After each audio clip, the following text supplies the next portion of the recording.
ఎట్లుంటుంది అంటే ఇట్లా ఇగో గుడిసె లెక్క ఉంటుంది, ఇట్లా గుడిసె లెక్క ఉంటుంది తెలంగాణ. ఇటుకెళ్ళి గోదావరి వారుతుంది, ఒక మూలకెళ్ళి ఇంకో మూలకెళ్ళి కృష్ణ వారుతుంది. ఇటు మొత్తం దక్షిణ భాగంకి వెళ్ళి మొత్తం కృష్ణ, ఉత్తర భాగంకి వెళ్ళి మొత్తం గోదావరి, కిందికెళ్ళి భూభాగం ఏమో పైన ఉంటుంది. అయితే మరి కిందికెళ్ళి నీళ్లు పైకి తీసుకురావాలి. ఇప్పుడు మీరు మీ పొలంలో బోరింగ్ వేస్తారు, 3 HP 5 HP మోటార్ పెట్టి గుంజుస్తారు, నీళ్లు గుంజి నీళ్ళు కింద ఉన్న నీళ్లు 100 ఫీట్లు 200 ఫీట్లు 400 ఫీట్లు 500 ఫీట్లు 800 ఫీట్లు వెళ్ళి గుంజి నీళ్లు పైన పొలం బారిస్తారు, పంట పండిస్తారు. మరి గోదావరిలో నీళ్ళు ఎక్కడున్నాయి అని దుర్బిని పెట్టి ఎతికి దేవులాడి కేంద్ర ప్రభుత్వ రంగ సంస్థ వ్యాప్కోస్కి అప్పచెప్పి వాళ్ళు ఇచ్చిన రిపోర్ట్ ప్రకారం కింద గోదావరిలో 80 మీటర్ల మీద, అంటే సముద్ర మట్టానికి 80 మీటర్ల మీద మేడిగడ్డ అనే పాయింట్ ఉంది. ఆడగిన నీళ్ళు ఆపితే ఆడికెళ్ళి నీళ్ళు ఎత్తిపోసుకోవచ్చు అని చెప్పి ఆడ మేడిగడ్డ అనే బ్యారేజ్ కట్టింది.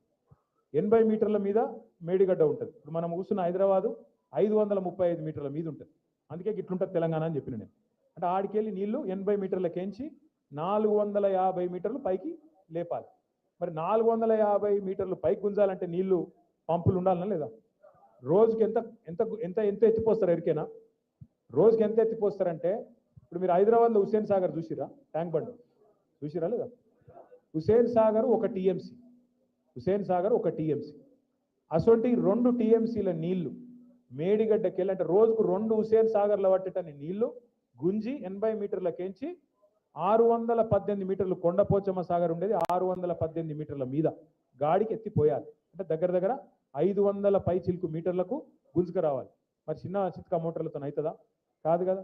మీరు 3 HP 5 HP మోటార్ పొలంలో గుంజుతారు. మరి రోజుకు 2 హుస్సేన్ సాగర్లో పట్టేటని నీళ్లు గుంజాలంటే బరాబర్ పెద్ద పెద్ద మోటార్లు ఉండాలన్నా? గట్లాంటి బాహుబలి మోటార్లు పెట్టి గుంజి నీళ్లు మేడిగడ్డకెళ్ళి కొండపోచమ్మ సాగర్ తెచ్చి ఆడికెళ్ళి హైదరాబాద్ కానీ మొత్తం మధ్యలో ఉన్న పట్టణాలన్నిటికీ తాగునీరు, అట్లాగే మొత్తం లక్షల ఎకరాలకు సాగునీరు ఇచ్చిన ప్రాజెక్టు కాళేశ్వరం ప్రాజెక్టు.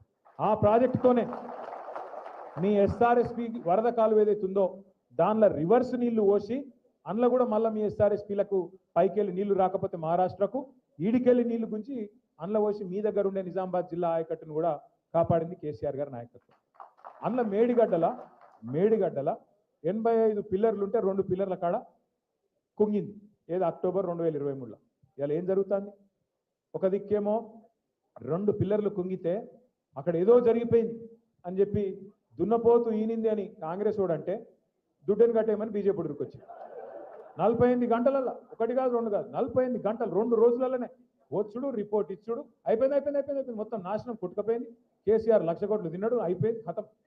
వాడు రిపోర్ట్ ఇచ్చుడు ఆలస్యం, ఇటుకెళ్ళి మళ్ళీ వీళ్ళు లొల్లి ఆగం చేసుడు, మొత్తం జనాన్ని గుమ్రా చేసిరు, ఓట్లు వేయించుకున్నారు, గెలిచిరు. ఇవాళ 2 ఏళ్ళు దగ్గర పడతాను. అక్టోబర్ వస్తే 2 ఏళ్ళు అవుతుంది. ఆ 2 పిల్లర్లు పింగి మరి కొట్టుకపోలేదు కదా, ఉన్నది కదా అట్లే. దాన్ని రిపేర్ చేయాలన్నా వద్దా? ఇప్పుడు మీరు ఇల్లు కట్టుకుంటారే, ఇల్లు కట్టుకున్నాక 6 నెలలకో సంవత్సరానికో 2 ఏళ్ళకో ఓ దగ్గర మెల్లగా లీకేజ్ స్టార్ట్ అవుతుంది. ఏం చేస్తారు? లీకేజ్ స్టార్ట్ అయితే రిపేర్ చేయించుకుంటారా, వాటర్ ప్రూఫ్ చేసుకుంటారా, లేకపోతే ఇల్లు మొత్తం గులగొడతారా? రేవంత్ రెడ్డి ఏమంటాడంటే ఇల్లు మొత్తం గులగొట్టాను, అట్లా అయితేనే కరెక్ట్ అండి. అరే రిపేర్ చేయాలా లేకపోతే ఎందుకు అంటే చేస్తలేడు. ఎందుకా అని మేము అనుకున్నాం ఇన్ని రోజులు. ఎందుకని నిన్నయాలనే తెలిసింది.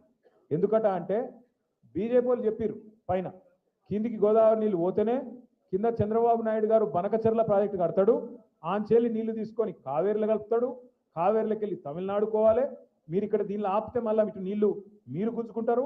కాబట్టి గోదావరి నీళ్లు నిరాటంకంగా ఎత్తుకపోవాలంటే రేవంత్ రెడ్డి నువ్వు మేడిగడ్డను ముట్టకు అంటే ఆ నీళ్లు కిందికి పంపేందుకు మనకు కాకుండా చేసేందుకే ఈ డ్రామా అంతా. అందుకే నేను అంటున్నా 2 పార్టీలు దొందే. ఇద్దరికి రైతుల మీద ప్రేమ లేదు, ఇద్దరికి తెలంగాణ యువత మీద ప్రేమ లేదు. ఇలా ఎవరికన్నా కడుపు నొప్పి ఉంది తెలంగాణ గురించి అంటే అది తెలంగాణ తెచ్చిన కేసీఆర్కు ఉంది తప్ప ఇంకెవరికి లేదు. దయచేసి నిజం నిలకడ మీద తెలుస్తుంది అంటారు, నిజం నిలకడ మీదే తెలుస్తుంది. ఇవాళ నిజమేందో ఈ పాటికే మీకు అర్థం కావాలి. 20 నెలల ఈ ప్రభుత్వం చూసినాక 11 ఏళ్ళ ఆ ప్రభుత్వం చూసినాక ఎవరు తెలంగాణకు న్యాయం చేయగలుగుతారో మీకు ఈ పాటికి అర్థం కావాలి. అందుకే మనస్ఫూర్తిగా నేను మిమ్మల్ని కోరుకునేది కేసీఆర్ గారి నాయకత్వమే తెలంగాణకు శ్రీరామ రక్ష. ఖచ్చితంగా కేసీఆర్ గారిని తిరిగి తెచ్చుకోవాలంటే మనందరం కూడా కలిసికట్టుగా నడుం బిగించాలి. ఇలా విజయభారతి గారు వచ్చినట్టే తప్పకుండా ఇంకా మిగతా వాళ్ళు కూడా చాలా మంది వస్తారు, చాలా మంది మనతో కలిసి నడుస్తారు. ఆ రోజులు ఎక్కువ దూరంలో లేవు. మీరందరూ కూడా దయచేసి సమిష్టిగా నడవాలి, మళ్ళొక్కసారి గులాబీ జెండా ఎగిరేయాలని చెప్పి మనస్ఫూర్తిగా కోరుకుంటూ జై తెలంగాణ, కేసీఆర్ గారి నాయకత్వం. అందరితో కాదు, ఒక దిక్కు నుంచి రావాలి, అటువైపు నుంచి రావాలి దయచేసి. ఈరోజు బీజేపీ పార్టీ నుంచి జాయిన్ అవుతున్నటువంటి బార్ల మనీష్ రెడ్డి గారు